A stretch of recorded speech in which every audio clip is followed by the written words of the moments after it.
हिंगोली जिल्हा पोलीस अधीक्षक कार्यालयात आज स्कूल बस सुरक्षा समितीची जी आहे ती बैठक पार पडली आणि ही बैठक हिंगोलीचे पोलीस अधीक्षक श्रीकृष्ण कोकाटे यांच्या अध्यक्षतेखाली यांच्या उपस्थितीमध्ये पार पडली। या बैठकीला परिवहन विभागाचे अधिकारी असतील, त्याचबरोबर कर्मचारी हेही उपस्थित आहे। नेमकं बैठकीमध्ये काय ठरलं हे आपण जाणून घेणार आहेत पोलीस अधीक्षक श्रीकृष्ण कोकाटे सर। खरं तर सर, आज स्कूल बस सुरक्षा समितीची बैठक पार पडली, नेमकं या बैठकीत ठरलं काय?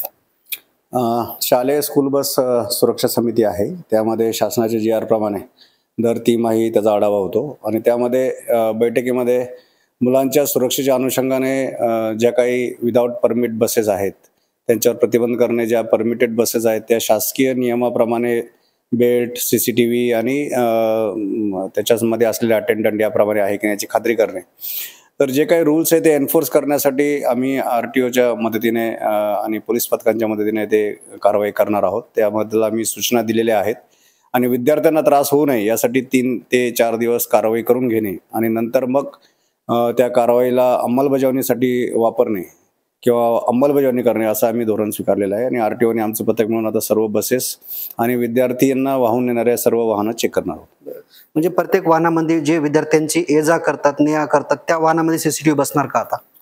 ज्या परमिटेड वाहनं आहेत, ज्या विद्यार्थ्यांना नेण्यासाठी जे काही नियम आहेत त्यामध्ये आम्ही ते कंपल्सरी केलेलं आहे आणि जे काही इलिगल रिक्षा वगैरे जे विद्यार्थ्यांना वाहून घेऊन जातात त्याच्याऐवजी सेफ बसेस राहाव्यात यासाठी आम्ही पालकांना सुद्धा PTA थ्रू किंवा त्यांच्या असोसिएशन थ्रू सांगणार आहोत आणि जे वाहनं विद्यार्थ्यांना बेकायदेशीररित्या वाहून नेत आहेत त्याचा सुद्धा ते नॉर्म्स प्रमाणे नसतील त्यांच्यावर देखील कारवाई करणार आहोत। त्यामुळे विद्यार्थ्यांच्या सुरक्षेच्या अनुषंगाने हे महत्त्वाचं पाऊल आहे। अल्टिमेट काय दिलेलं आहे का, एवढ्या दिवसात करा तेवढ्या दिवसात? आम्ही एक 3 दिवसाचा वेळ दिलेला आहे। 3 दिवसाच्या वेळेनंतर आम्ही आणि RTO पथक याच्यामध्ये संयुक्तरित्या कारवाई करणार आहोत। खरं तर सर, आपल्या आत्ताच नुकताच भीषण अपघात झाला हिंगोली आणि नांदेडच्या बाउंड्रीवरती झालेला आहे। ट्रॅक्टर ड्रायव्हर्स असतील, ग्रामीण भागातले असतील की इतर ठिकाणी अनेकांकडे लायसन्स नाहीत, ड्रिंक करून हे करतात, ह्याच्यावर काही आपण उपाययोजना परिवहन मंडळ आणि तुम्ही पोलीस दोघं मिळून काय करणार आहेत का?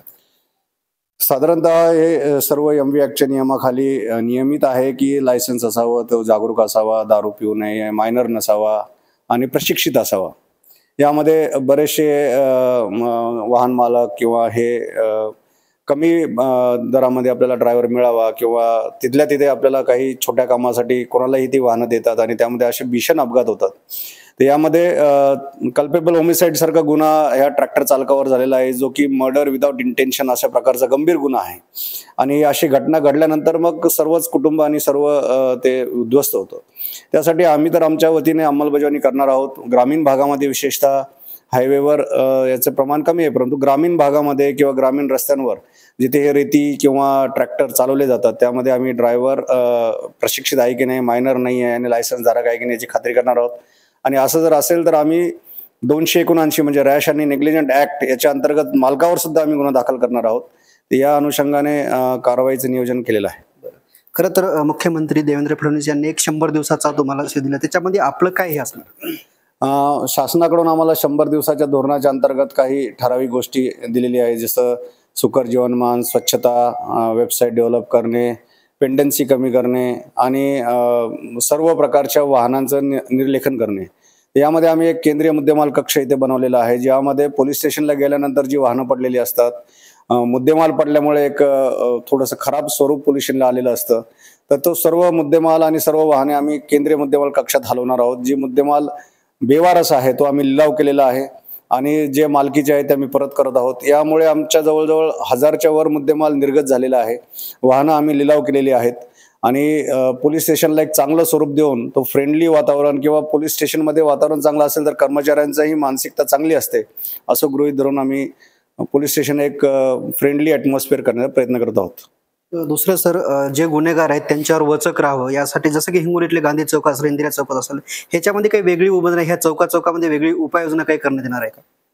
माननीय मुख्यमंत्री महोदयांनी आम्हाला कॉन्फरन्स दरम्यान एक सेफ स्ट्रीट योजना अंमलबजावणी करावी असं सूचित केलेलं होतं आणि त्या अनुषंगाने आम्ही प्रत्येक पोल्युशनमध्ये किमान एक स्ट्रीट सेफ राहावी, जी मुख्य स्ट्रीट आहे जिथे वर्दळ जास्त आहे, महिला मुलांची, व्यापाऱ्यांची आणि जिथे फुटफॉल जास्त आहे अशा ठिकाणी जिथे पीक पिरियड असतो तिथे पेट्रोलिंग वाढवणे, CCTVचे फोकस रस्त्यावर करून घेणे, वारंवार तिथे गस्त करून काही समाजकंटक आहेत का हे चेक करणे आणि तिथे सुरक्षित वातावरण राहील यासाठी फिक्स पॉईंट लावणे यासारखे आम्ही सेफ स्ट्रीट डिक्लेअर करत आहोत.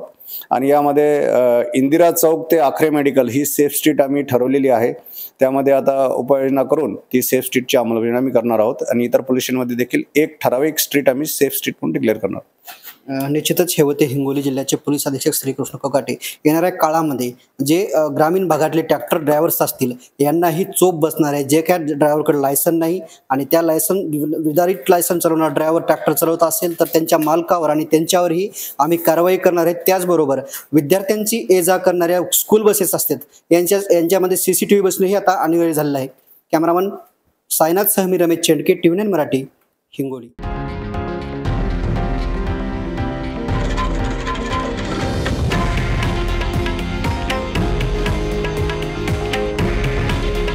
हे आहे देशातील नंबर 1 न्यूज नेटवर्क आणि आपण पाहत आहात TV9 मराठी.